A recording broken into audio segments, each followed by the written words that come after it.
नमस्ते छात्रों। आज हम कक्षा 9 की जो किताब है स्पर्श, इस किताब में जो पहला लेसन है यानी कि पहला पाठ है दुख का अधिकार, इस पाठ का आज हम अध्ययन करने वाले हैं। पिछले वीडियो में हमने इस पाठ के कुछ हिस्से का अध्ययन किया है। आज हम बचे हुए हिस्से का अध्ययन करने वाले हैं। तो पिछले वीडियो में हमने देखा था कि लेखक यशपाल हमें बता रहे थे कि मनुष्य की पोशाक उनको विभिन्न श्रेणियों में बांट देती है और वो पोशाक हमें बंधन में डाल देती है या अड़चन पैदा कर देती है या रुकावट आ देती है। यानी कि हमारी जैसी पोशाक होती है उसी प्रकार समाज के लोग हमारे साथ बर्ताव करते हैं। यदि गरीब आदमी फटे पुराने कपड़े पहनकर किसी कार्यालय में ऑफिस में चला जाता है तो उसे वहाँ ठीक तरह से जानकारी नहीं दी जाती। लेकिन यदि कोई अच्छा आदमी, अमीर आदमी, अच्छे कपड़े पहना हुआ आदमी वहाँ चला जाता है तो उसे अच्छी तरह से ट्रीटमेंट दी जाती। यानी कि हमारी जो पोशाक होती है वह हमारी पोशाक हमें झुकने से रोक देती है। यदि अमीर आदमी गरीबों के बस्ती में जाकर उनके जो दुख है वो समझना चाहता है, लेकिन उनकी पोशाक जो होती है वो वहाँ नहीं जाने देती। उसमें उन्होंने एक उदाहरण भी दिया था, जैसे कि हवा कटी हुई पतंग को जमीन पर गिरने नहीं देती, उसी प्रकार ये खास परिस्थितियों में हमारी जो पोशाक होती है वह हमें झुकने नहीं देती। तो यहाँ तक हमने देखा था। आगे हमें ये जो पाठ है, इस पाठ की जो कहानी है वो कहानी हमें देखनी है।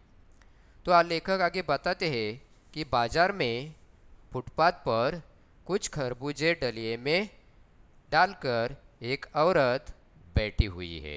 अभी डलिया एक यहाँ क्या आया है, नया शब्द आया है।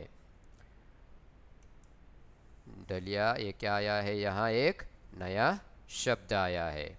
अभी डलिया मतलब क्या? तो डलिया मतलब टोकरी। डलिया मतलब क्या? तो टोकरी। यानी कि एक टोकरी में एक औरत क्या करती है कि खरबूजे समेट कर इकट्ठा करके वो बाज़ार में आ जाती है और वो फुटपाथ पर वो खरबूजे रख कर वो बेचने के लिए वहाँ बैठ जाती है। खरबूजे के बेचने के लिए वो वहाँ बैठ तो जाती है, लेकिन ये जो औरत है वो औरत अधेड़ उम्र की है। अधेड़ उम्र की मतलब आधी उम्र बीती हुई या ढलती उम्र की। अधेड़ उम्र मतलब आधी उम्र बीती हुई या ढलती उम्र की। यानी कि आधी उम्र अभी उसकी बीत गई है और ये औरत अभी क्या कर रही है, वो खरबूजे डलिए में डालकर वो बेचने के लिए इस बाज़ार में फुटपाथ पर बैठ गई है। और वो बैठे बैठे क्या कर रही है, तो रो रही है। और खरबूजे जो बेचने के लिए रखे हैं वो अभी तक एक भी खरबूजा बेचा नहीं है, क्योंकि उस खरबूजे को खरीदने के लिए कोई भी आगे नहीं आया है। और खरबूजे को बेचने वाली जो औरत है उसके जो कपड़े हैं वो कैसे हैं, फटे पुराने हैं। और वो औरत अपने ऊपर चादर डालकर या अपना मुंह घुटनों में छिपाए हुए वो क्या कर रही है, पपक पपक कर रो रही है। यानी कि वो ज़ोर ज़ोर से रो रही है।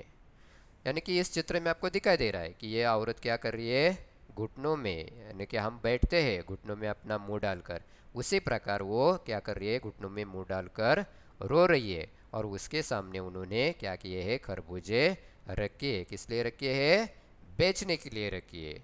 तो इसी प्रकार वो औरत क्या कर रही है, वहाँ बैठकर खरबूजे बेच रही है, लेकिन उसके खरबूजे कोई भी खरीद नहीं रहा है। और इसीलिए वो औरत क्या है, वैसे बैठी है और वो रो भी रही है। तो जब पड़ोस के जो दुकान के तख्ते पर मतलब बैठने की जो जगह होती है छोटी सी, उसे क्या कहा गया है, तख्ता कहा है। यानी कि वो जो औरत बैठी है उस औरत के पड़ोस में, है ना, वो एक दुकान है और उस दुकान के तख्ते पर यानी कि बैठने की छोटी जगह, उस तख्ते पर बैठे हुए कुछ लोग हैं और वो लोग उस औरत की तरफ घृणा की नज़र से क्या कर रहे हैं, देख रहे हैं। हाँ, और उस औरत के बारे में क्या कर रहे हैं, वो बातें कर रहे हैं। तो उस स्त्री का रोना देखकर मन में एक व्यथा उठ जाती है। व्यथा मतलब पीड़ा, दुख। व्यथा मतलब क्या होती है, पीड़ा, दुख। यानी कि जो औरत रो रही है वो देखकर क्या होती है, मन में पीड़ा दुख निर्माण हो जाता है। और रोने का जो कारण है, वो कारण का उपाय क्या था, ये क्या है, सोचते हैं। तो फुटपाथ पर उसके समीप बैठे सकने में मेरी जो पोशाक है, यानी कि लेखक की जो पोशाक है, लेखक ने जो पहना है, जो कपड़े हैं, वो कपड़े ही व्यवधान बनकर खड़ी हो गई। अभी व्यवधान मतलब रुकावट, यानी कि लेखक क्या करना चाहते थे, तो सॉरी, तो लेखक उस औरत के पास जाकर उसकी जो पीड़ा है, उसका जो दुख है, वो जानना चाहते थे। लेकिन लेखक उसकी पीड़ा उसके पास बैठकर नहीं जान सकते थे, क्योंकि उसकी पोशाक जो है, वो पोशाक क्या बन गई थी, उसकी रुकावट बन गई थी। क्योंकि लेखक को लगता था कि लोग मुझे कुछ तो कह देंगे। तो उसके बाद एक आदमी जो बाजार देखा, तो बाजार में कई सारे लोग होते हैं, हाँ, खरीदने के लिए आए हुए या बेचने के लिए आए हुए। तो उस बाजार में जो लोग थे, उन लोगों में से एक आदमी जो है, वो एक आदमी घृणा से एक तरफ थूकते हुए, है ना, घृणा से मतलब बुरी नज़र से, बुरे विचार से, इसे कहा जाता है। घृणा मतलब क्या, बुरी नज़र या बुरी विचार से।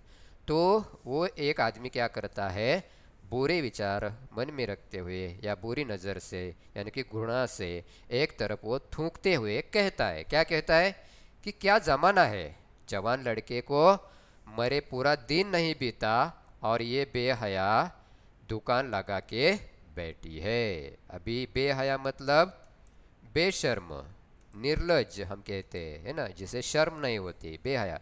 यानी कि वो आदमी कहता है कि ये जो औरत है वो बेहया है, बेशर्म है, निर्लज है। क्यों, क्योंकि उसका बेटा मरे हुए एक दिन ही नहीं बीता है और वो दूसरे दिन क्या हो गई है, खरबूजे बेचने के लिए बाजार आ गई है। ऐसे एक आदमी कहता है। तो उसी वक्त दूसरा आदमी कहता है, यानी कि दूसरे साहब कहते हैं, अपनी दाढ़ी खुजाते हुए, क्या कहते हैं, अरे जैसी नीयत होती है अल्लाह भी वैसे ही बरकत देता है।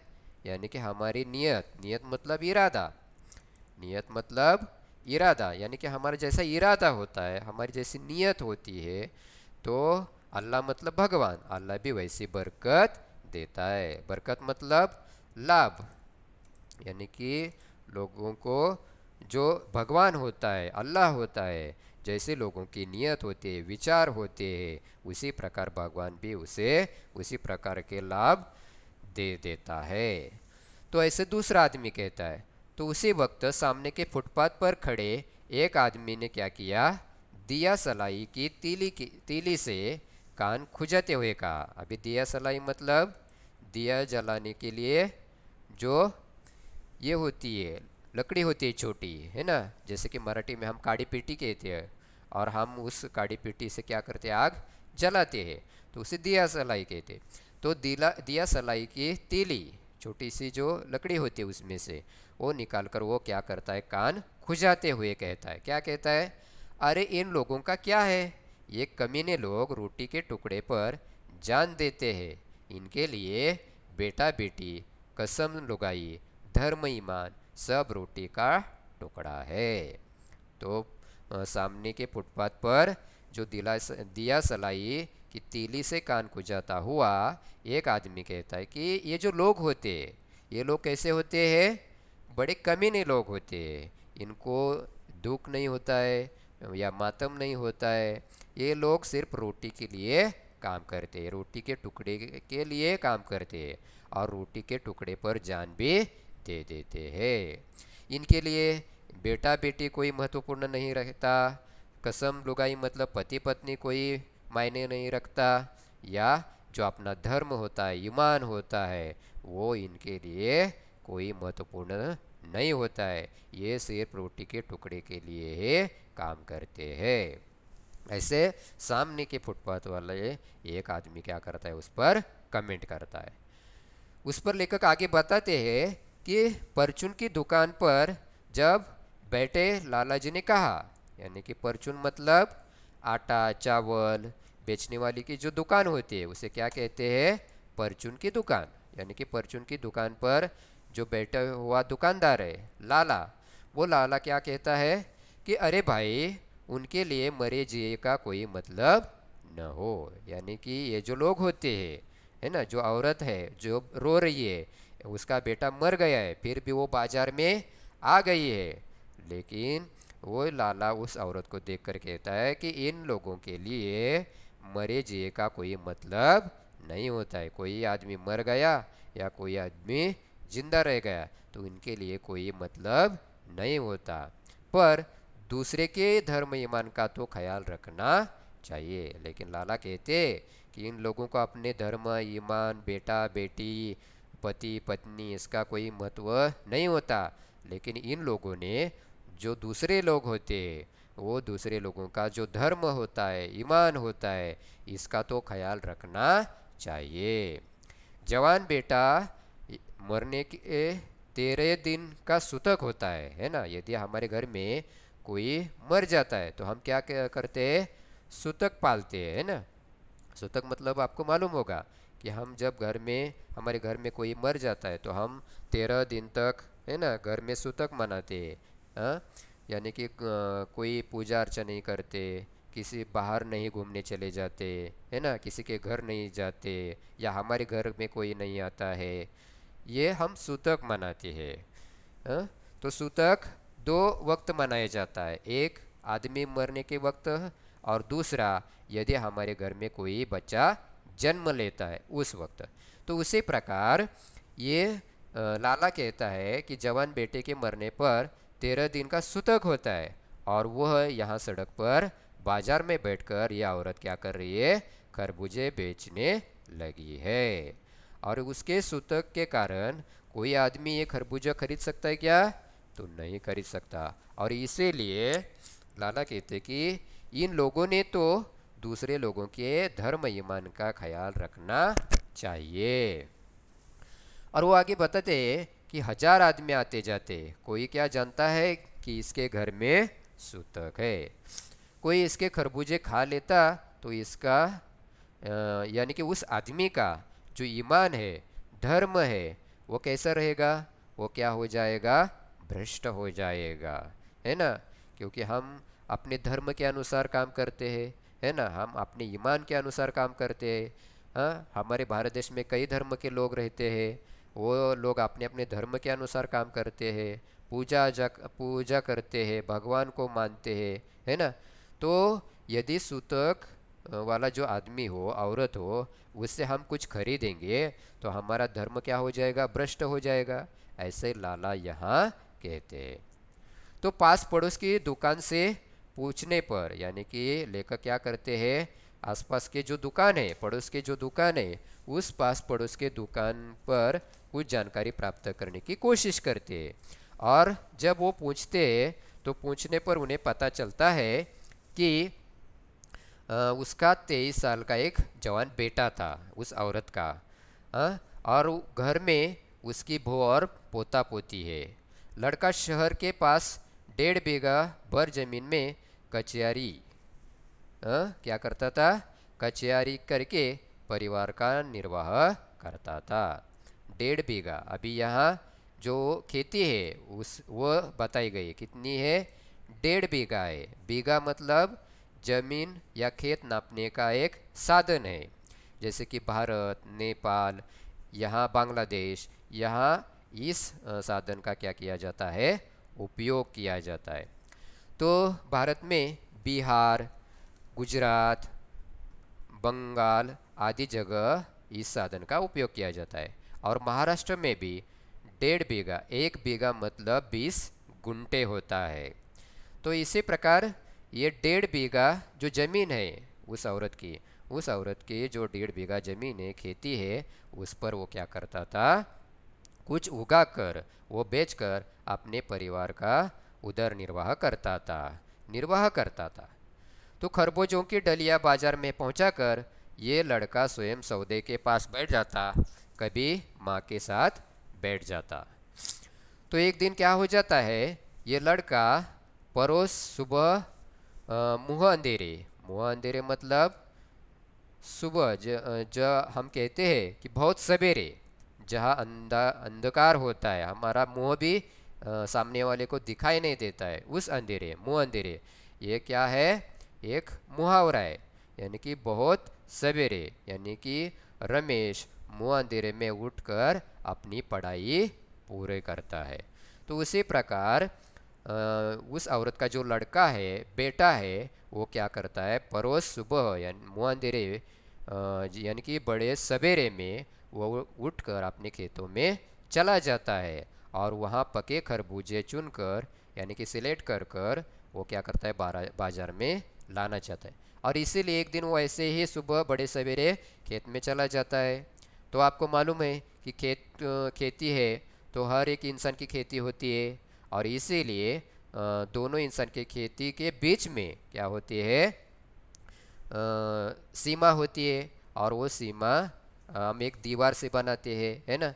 तो उसी प्रकार उस खेती के जो गीली मेड़ है, मेड़ मतलब दो खेती को बांटने वाली सीमा, ओके। तो मेड़ की तरावट, तरावट मतलब ठंडक, यानी कि उस सीमा की ठंडक में एक सांप क्या कर रहा था, विश्राम कर रहा था, बैठ गया था। और ये जो लड़का है, वो लड़का जब सुबह अंधेरे यानी कि उसे कोई दिखाई नहीं देता है अंधेरे में, और उसका पैर उस सांप पर पड़ जाता है, और सांप पर पैर पड़ने के कारण वो सांप उस लड़के को क्या करता है, डस लेता है। अभी उस लड़के का नाम आगे आया है और भगवान ये नाम उसे बताया गया। तो जैसे सांप डस लेता है तो लड़का बेहोश हो जाता है, और लड़के की बुढ़िया यानी कि जो आप खरबूजे बेच रही है वो, यानी कि वो क्या करती है, बावली होकर ओझा को बुला लाई, यानी कि वो उसे होश नहीं रहता है। हाँ, और वो क्या करती है, ओझा मतलब झाड़ फूका करने वाली, है ना। हम क्या करते हैं, ऐसा कोई घटना होती है तो हम कुछ लोगों को बुलाते हैं, तो वो क्या करते हैं, शरीर पर कुछ झाड़ फूका करते हैं, यानी कि अंधविश्वास हम रखते हैं, भगवान का कुछ तिलक लगाते हैं, है ना। हाँ, या वो जो उसका ना सांप ने डसा है, उसका जो विष है वो कम करने के लिए हम क्या करते हैं, मंत्र बोलते हैं। तो उसे वो करने के लिए वो औरत क्या करती है, ओझा नामक औरत को बुला लाती है, उस व्यक्ति को बुला लाती है। तो झाड़ना फूकना हो गया, मतलब वो क्या करती है, कुछ मंत्र बोलती है, फूंकती है, झाड़ती है। फिर नाग देवता की पूजा हो गई, है ना, हम करते। पूजा के लिए दान दक्षिणा भी देना चाहिए, उस दान दक्षिणा के बिना पूजा नहीं होती है। और इसीलिए यह जो बुढ़िया औरत है वह लड़के को बचाने के लिए, अपने बेटे को बचाने के लिए ये सब करती है। और पूजा के लिए उसे दक्षिणा भी देना पड़ता है, दक्षिणा दे देती है। और घर में कुछ जो आटा है, अनाज है, वो दान दक्षिणा में क्या करती है, दे देती है। तो माँ, बहू, बच्चे जो है उस लड़के के, जो बच्चे हैं उस लड़के के, जो पत्नी है और उसकी जो माँ है, वो क्या करती है, भगवान से लिपट लिपट कर, मतलब उस लड़के को लिपट लिपट कर, भगवान मतलब ईश्वर नहीं, उस लड़के का नाम भगवान रखा गया है, तो भगवान से लिपट लिपट कर वो क्या करती है, जोर जोर से रोने लगती है। और वो उसे क्यों रोने लगती है, क्योंकि भगवान अभी क्या हो गया है, मर गया है। तो आगे देखते हैं कि ये जो लड़का है, ये जो भगवान है, जो एक बार चुप हो जाता है वो फिर बोल नहीं सकता है, क्योंकि सर्प के विष ने उसके सभी बदन को वो क्या किया था, फैल गया था उसका शरीर में, पूरे बदन में। और सर्प के बदन के कारण, सॉरी, सर्प के विष के कारण उसका पूरा बदन क्या हो गया था, काला पड़ गया था। तो इसी प्रकार जो लड़का है वो सर्प के कारण, सर्प के ढसने के कारण क्या हो गया है, मर गया है। आगे जो लेखक है वो बताते हैं कि जिंदा आदमी नंगा भी रह सकता है, यानी कि लेखक बताते हैं कि जिंदा आदमी नंगा भी रह सकता है, लेकिन जो मरा हुआ आदमी है, मुर्दा आदमी है, उसे नंगा कैसे विदा किया जाएगा। यानी कि आपको मालूम होगा यदि कोई आदमी मर जाता है तो उसके विदा करने के लिए हमें कुछ क्रियाक्रम करने पड़ते हैं, और वो करते समय हमें उस आदमी के लिए नए कपड़े, नए कफन लाना पड़ता है। यानी कि लेखक कहते हैं कि जिंदा हुआ आदमी या जिंदा आदमी नंगा रह सकता है, लेकिन मरे हुए आदमी को हम नंगे कैसे विदा कर सकते हैं, और इसीलिए इस बूढ़ी औरत को भी ये सब क्रियाक्रम करने पड़े हैं। और उसके लिए जो बजाज की दुकान है, उस बजाज की दुकान से एक कपड़ा लाना होगा, और चाहे उसके लिए माँ के हाथों के छन्नी कंकड़ा, छन्नी कंकड़ा मतलब जो मामूली जेवर है, गहने हैं, वो गहने भी उसे बेचने पड़े। क्यों?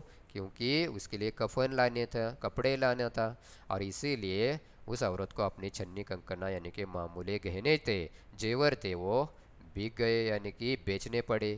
लेकिन ये जो भगवान है, भगवान मतलब वो लड़का है, वो तो परलोक चला गया, यानी कि दूसरे लोक में चला गया। हम कहते हैं कि मरने वाला आदमी स्वर्ग लोक में चला जाता है, तो उसी प्रकार ये जो भगवान है, ये भगवान कहाँ चला गया है, परलोक चला गया है। घर में जो कुछ चूनी भूसी थी, यानी कि जो संपत्ति थी, वो सभी क्या हो गए थे, अभी नष्ट हो गई थी, खत्म हो गई थी। वो विदा करने के लिए सब खत्म हो गई थी, चली गई थी। बाप नहीं रहा तो क्या हुआ, यानी कि ये जो उसके लड़के के जो छोटे छोटे बच्चे थे, उन्हें क्या पता कि हमारे पिताजी कहाँ गए हैं, क्या हो गया है। लेकिन सुबह उठते ही वो बच्चे भूख से क्या करने लगे, बिलबिलाने लगे, यानी कि वो भूख के मारे रोने लगे। और इसीलिए दादी ने क्या किया कि वो खाने के लिए कुछ तो पैसे चाहिए, और उसे कोई वहाँ पैसे भी नहीं दे रहा था। बहू का जो बदन था वो तो बुखार से तप रहा था, उसे बहुत बुखार आ गया था, और अब बेटे के बिना बुढ़िया को कोई दुवन्नी चवन्नी मतलब पैसे कोई उधार नहीं दे रहा था। और इसीलिए ये जो बूढ़ी औरत है वो क्या करती है, वो खरबूजे बेचने के लिए बाजार में चली आती है। बुढ़िया रोते रोते और आंखें पोंछते पोंछते भगवान के बटोरे हुए जो खरबूजे थे वो समेटकर बाजार में लेकर आ जाती है, और उसके लिए इसके बेचने के बिना उसके पास कोई चारा भी नहीं था या कोई काम भी नहीं था, क्योंकि उसके लिए पैसे चाहिए थे, और पैसे चाहिए तो ये काम उसे करना पड़ता था। तो उसी प्रकार ये औरत क्या कर रही है, बेचने के लिए आई है।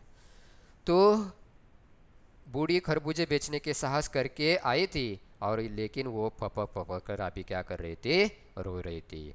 कल जिसका बेटा चल बसा, आज वो बाजार में सौदा बेचने चली है। हाय रे पत्थर दिल, यानी कि इसका दिल कैसा है, पत्थर दिल है, ये इसे कोई दुख है क्या नहीं, ऐसे लेखक को यहाँ लगता है। और उसी वक्त लेखक यशपाल को उनके पड़ोस में रहने वाली एक माता की, पुत्र वियोगिनी माता की जो दुख की बात है, वो बात क्या करती है, याद आ जाती है, और वो सोचने लगते हैं कि उस पुत्र वियोगिनी के दुख का अंदाज़ा लगाने लगते हैं, और वो सोचने लगते हैं कि पिछले साल उनके पड़ोस में पुत्र की मृत्यु से एक दुखी जो माँ थी, वो माँ का हाल क्या हुआ था। और वो माँ क्या कर रही थी, जो अपने पुत्र वियोग के कारण, पुत्र के मरने के कारण, वो एक मास तक यानी कि एक मंथ तक पलंग से न उठ सकी थी, यानी कि वो पलंग पर ही लेटी हुई थी। उन्हें हर 15-15 मिनट के बाद पुत्र वियोग से क्या हो जाती, मूर्छा आ जाती, यानी कि वो बेहोश हो जाती थी। मूर्छा आ जाना मतलब बेहोश हो जाना, यानी कि पुत्र वियोग के कारण उस बात को याद करते करते हुए वह हमेशा बेहोश हो जाती थी। और इसी कारण उसकी अवस्था देखने के लिए उसके दो दो डॉक्टर हरदम उसके सिरहाने बैठ जाते थे। हरदम सिर पर बर्फ़ की जो पट्टी है वह रख दी जाती थी। और शहर भर के सभी लोग मन में उस पुत्र शोक से क्या हो गए थे, दुखी हो गए थे, द्रवित हो गए थे।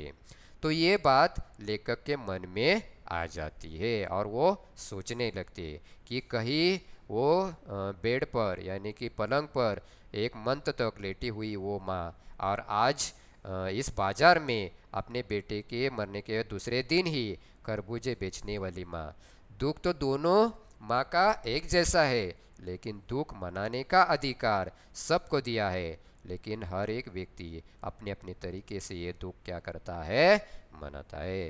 यानी कि गरीब लोगों को मातम मनाना हो, शोक मनाना हो, दुख मनाना हो तो उसके लिए घर में बैठकर नहीं मना सकते, क्योंकि उतनी पैसे उतने संपत्ति उनके पास नहीं होती और इसीलिए ये सब भूल कर उन्हें बाजार में या काम पर चले जाना पड़ता है। तो लेखक आगे बताते हैं कि जब मन को सूझा का रास्ता नहीं मिलता तो बेचैनी से कदम तेजी हो जाते हैं। उसी हालत में नाक ऊपर उठाए राह चलतों से ठोकरे खाता मैं चला जा रहा था। यानी कि लेखक कहते हैं कि ये मैं सोच रहा था, विचार कर रहा था, लेकिन मुझे कुछ सूझ नहीं रहा था, कोई विचार नहीं आ रहे थे और मैं बेचैन हो गया था। और इस बेचैनी की वजह से उसी हालत में मैं क्या कर रहा था, ठोकरे खाता हुआ चलता जा रहा था।